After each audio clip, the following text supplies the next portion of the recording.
In this video, we are going to show you how you can remedy if your VPN is not connecting. Now, if you have a VPN that is not connecting, there are several reasons why.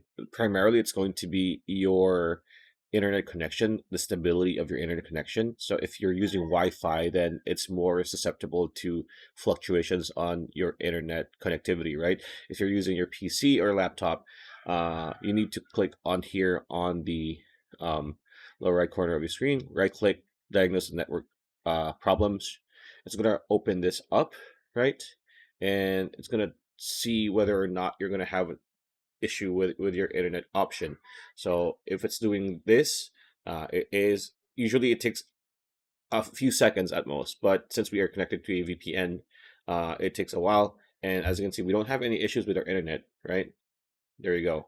If I click on this, it's not gonna like if you have low internet, it's gonna say here reset your router, but we don't have that, right?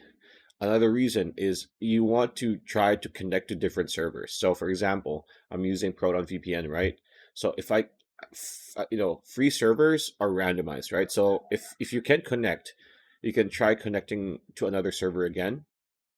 There you go. Connected to here. If this doesn't work, you can click change server or disconnect and connect again and see whether or not it's going to work for you. So as you can see here, we are trying to connect, right?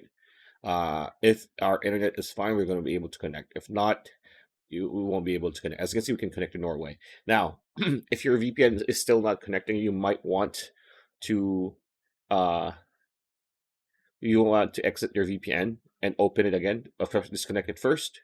There you go, and then exit, and then reconnect again or open your VPN again. And that should work. If not, try to restart your PC.